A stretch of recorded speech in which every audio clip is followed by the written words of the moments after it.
Mesdames, Messieurs, Assalamu alaikum. Vous suivez le journal de ce 23 Dhul-Qa'ada 1443 Hégire, jeudi 23 juin 2022, à la une de l'actualité. Arrivés hier dans la matinée, les pèlerins du vol 4 ont effectué une randonnée en terre saoudienne. Au centre de cette balade, visite des sites historiques de l'islam dans la ville sainte de Médine. Le général Wagondo Diomandé s'est rendu pour la première fois au siège du COSIM dans la commune de Bingerville. Le ministre de l'Intérieur a félicité les imams pour leur travail dans le sens de la paix et de la cohésion sociale. Les femmes ont célébré ce matin les 10 années d'action du Compendium des compétences féminines de Côte d'Ivoire. Thème de ce 10e anniversaire, la valorisation des compétences féminines, quel impact pour la transformation de l'Afrique. Merci de vous informer sur la télévision Al Bayan. Avant de développer ces titres, les infos du Hajj.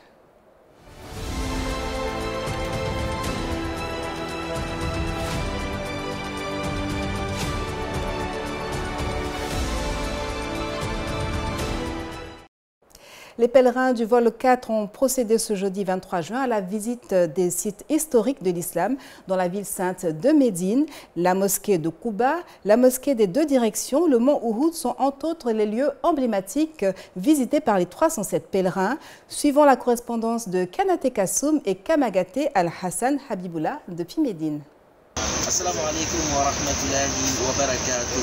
Aujourd'hui, les pèlerins du vol 4 vont procéder à la visite, à la ziara, la visite externe. Et cette visite nous conduira sur des sites emblématiques de l'islam que j'ai nommé la mosquée de Kouba, la mosquée Qiblatain, le mont Ouhoud où reposent en paix des martyrs de l'islam, sans oublier le cimetière de Barqiya. Suivez-nous. C'est l'imam Issouf Koné qui est chargé de conduire la visite sur les différents sites. À la mosquée de Kouba, située à quelques kilomètres de Médine, les pèlerins ivoiriens ont accompli 2 unités de prière dont la valeur équivaut à la Umrah, le petit pèlerinage à la Mecque. Nous avons commencé par la mosquée de Kouba, qui est la première mosquée qui a été construite par le prophète Mohammed sallam avant de rentrer à Médine. Donc ceux qui rentrent ici pour faire des rakats, ils ont mérite de Umrah. Alors Dieu les récompense comme ils ont accompli Umrah. Donc c'est le mérite puis les récompenses de cette zira. Après la mosquée de Kouba, les visiteurs du jour se sont rendus à la mosquée des deux directions ou Masjid de Qiblatain pour sacrifier également à la tradition. Nous avons accompagné nos pèlerins pour venir faire des rakats ici, Inch'Allah Ta'ala. Donc, le mérite est que quand ils se prient les deux rakats ici, ce n'est pas comme les autres coins. Allah subhanahu wa ta'ala nous a facilité ça avec nos pèlerins. Enfin, cap a été mis sur le mont Ouhoud et la colline des Archers, située au nord de Médine. Cette petite montagne a été le théâtre d'une bataille, laissant des conséquences désastreuses. D'abord, on doit respecter nos morts en islam. On ne les adore pas. Donc les musulmans, si il y a quelqu'un qui est décédé, il faut les respecter, il faut faire beaucoup de bénédictions pour eux. Donc on vient saluer, faire des bénédictions pour nos morts, surtout les morts, les gens qui sont morts. Dans la cause d'Allah subhanahu wa ta'ala, c'est le prophète Mohammed qui nous a informés, nous a enseigné en cela. Et deuxième leçon, c'est respecter nos hiérarchies. Le prophète sallallahu il a donné des ordres à 70 personnes de rester sur cette petite colline, de ne pas descendre. Mais ils n'ont pas respecté les consignes du prophète Mohammed et les retombées. Vraiment, nous tous, c'est ça qui nous amène ici aujourd'hui. Il y a eu 70 personnes et le prophète sallallahu il a été gravement touché. Avant de lever le voile pour Makka, les pèlerins ivoiriens visiteront le cimetière Barqiya, la Raouda et la mosquée du prophète. Paix et salut de Dieu sur lui. Une édition du Hajj réussie dépend de la mise en place de plusieurs commissions. Notre reporter Aljuma Bokoum s'est intéressé aux commissions hébergement et transport afin de s'imprégner des dispositions prises par ces dernières pour le bien-être des pèlerins. Après 2 années sans, la reprise du Hajj est un événement attendu par les candidats. Grosse pression donc sur la commission hébergement, l'une des sections les plus sollicitées au cours du pèlerinage. Diarra Souba Tidiane, le coordonnateur de cette commission, a tout mis en œuvre avec son équipe afin de réussir ce challenge. Donc le travail ici consiste d'abord, dans un premier temps, à distribuer des tickets jaunes qu'on appelle les tickets de prélogement. Voilà, ticket de prélogement, c'est-à-dire que ce n'est pas un ticket de confirmation, mais c'est un ticket de prélogement qui nous facilite le travail lorsque les pèlerins arrivent sur place à Médine ou à la Mecque. Donc les prélogements, quand le pèlerin arrive, c'est ces prélogements qu'on arrache, on prend au pèlerin et on inscrit maintenant sa chambre pour aller remplir, renseigner le ticket de confirmation qu'on lui remet. Donc c'est ce ticket de prolongement qui va permettre, qui va faciliter le travail et qui permet aussi de faciliter donc, les renseignements qu'on attribue aux pèlerins. Donc avec ce ticket de prolongement, ça facilite le logement et le travail va plus rapidement. Côté transport, toutes les dispositions sont prises afin de parer à toute éventualité. Des mesures sont donc arrêtées afin de faciliter le déplacement des invités d'Allah. Sur les passeports, nous mettons aussi les stickers des cas qui permettent au GDR de pouvoir embarquer les pèlerins à partir de la mosquée de la Riviera Golf en destination de l'aéroport international d'Abidjan. Une fois arrivés là-bas, ils sont triés par groupe et sélectionnés en fonction des cas. Et en fonction des cas, ils sont mis embarqués. Une fois arrivés à Médine, le groupe précurseur de la commission de transport qui est à Médine vont orienter nos différents pèlerins en fonction des numéros qu'ils portent sur leur tramaillon dans les différents cas. Amir du Hadj, l'imam Adam Diabaté, accompagné d'une délégation imamale, représente le Cheikh Aïma en Terre Sainte. Celui-ci veille également au bon déroulement du Hadj. Nous partons ce soir pour le Hadj 2022 pour aller représenter le Cheikh et puis s'occuper de tout ce qui est cultuel au cours du Hadj. Et puis voir comment il faut fédérer, réunir les imams pour que nous prions pour des événements en Côte d'Ivoire. Pour rappel, plusieurs autres commissions ont été mises en place par le commissariat du Hadj dans l'optique d'une organisation exemplaire. Ce schéma a donc permis à la Côte d'Ivoire d'occuper un rang honorable auprès des autorités saoudiennes. Et c'était un commentaire d'Ahmed Bakayoko. Et peu avant le départ du vol 4, quelques pèlerins ont tenu à exprimer leur satisfaction à l'idée de rejoindre la Terre Sainte. En tout cas, je suis très content. Le Hajj, c'est une aspiration, n'est-ce pas, de toute personne musulmane. Et quand Dieu vous le facilite, vraiment, c'est une grâce qui est infinie en fait. Donc, je suis très heureux. Je dis merci en tout cas à toute la direction générale du groupe Média Al Bayan. En fait, ce soir, nous avons eu vraiment la grande chance d'être parmi les pèlerins de Côte d'Ivoire. Inch'Allah Ta'ala, ça c'est une grâce de Dieu. Quand Dieu t'a choisi, il n'y a rien à faire. Avec les moyens, les bénédictions des parents, Inch'Allah, Dieu a permis que nous allons pour la prière, nous allons prier pour tout le pays, Inch'Allah. On s'en va à la Mecque, c'est mon premier Hajj et je vais prier pour tous les musulmans et surtout pour Al Bayan avec ses agents.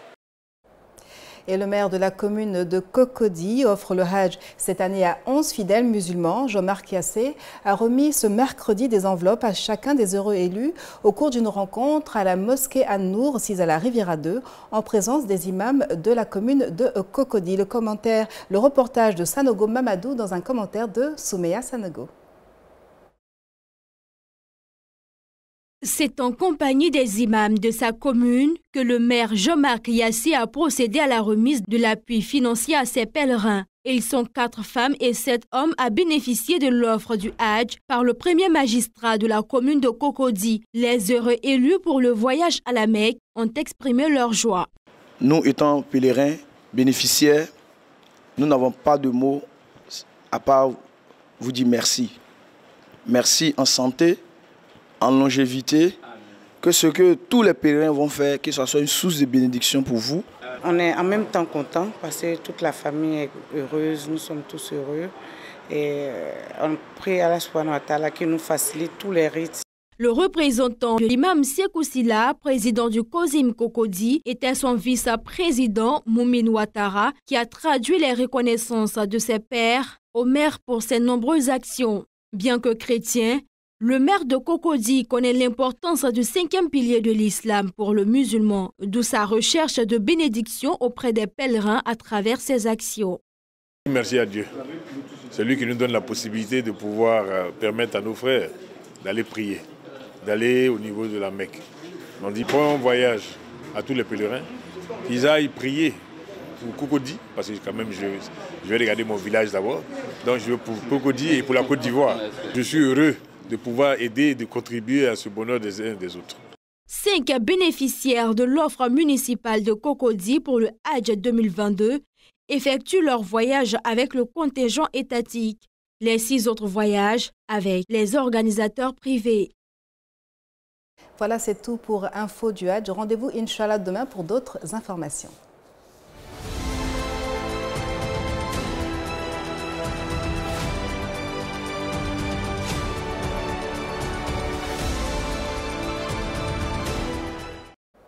Le ministre de l'Intérieur et de la Protection civile, Vagondo Diomandé, s'est rendu mardi dernier au siège du COSIM, l'organisation de la communauté musulmane. L'édition du Hadj 2022 et la saison des pluies ont constitué les moments forts de cette visite. Ahmed Bakayoko. C'est avec un sentiment de fierté que le ministre Vagondo Diomandé a foulé le sol du nouvel édifice dédié aux activités des imams de Côte d'Ivoire. Dans le cadre de sa visite, le ministre a salué cette réalisation symbolisant la nouvelle organisation islamique en Côte d'Ivoire, avant d'évoquer l'actualité relative au pèlerinage. La première image que nous voyons en entrant ici ne peut que susciter la satisfaction et la fierté d'avoir un siège comme celui-là.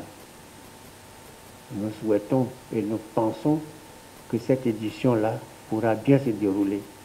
C'est pourquoi je vous dis merci, parce que vous avez fait preuve d'un engagement individuel et collectif pour que les mots justes soient trouvés, afin que nos frères qui n'ont pas été sélectionnés cette année puissent comprendre que ce sont des contraintes qui s'imposent à tout le monde et qu'ils acceptent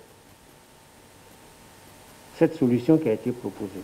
Le contexte l'oblige, le ministre de la Sécurité et de la Protection civile n'a pas manqué d'exprimer sa désolation en raison des dégâts causés par les fortes pluies diluviennes en ce moment dans la ville d'Abidjan. Priez pour que, comme aujourd'hui, le malheur qui frappe certaines familles puisse s'arrêter. Permettez-moi de vous dire que le bilan des pluies que la région d'Abidjan a connu aujourd'hui est actuellement de 7 morts. Ça fait beaucoup. Ça fait beaucoup. Le guide de la communauté musulmane nationale, Cheikh Aïma Ousmane Diakité, s'est réjoui pour sa part de la réception du ministre à la maison des imams. Nous sommes heureux au nom de tous les imams qui sont ici et qui n'ont pas pu faire le déplacement aujourd'hui à cause de ces pluies justement. Nous sommes contents, mais nous attendons Inch'Allah la deuxième visite qui sera à notre Inch'Allah dans des conditions un peu plus heureuses et qui va nous permettre de bien regarder le siège et vous saluer. Et vous demandez toujours de continuer à nous soutenir. À soutenir pas seulement les musulmans, mais toutes les communautés religieuses. Parce que la paix dans un pays dépend beaucoup aussi de la paix dans les communautés religieuses. À l'issue de la visite, une prière a été dite à la mémoire des victimes de la pluie sur toute l'étendue du territoire national. La cérémonie officielle des 10 ans d'action du Compendium des compétences féminines de Côte d'Ivoire s'est déroulée ce jeudi 23 juin au Sofitel Hôtel Ivoire. C'était en présence de la ministre de la Femme, de la Famille et de l'Enfant. Les défis du Compendium pour les prochaines années ont été évoqués. Abdoulakim Odoulouye.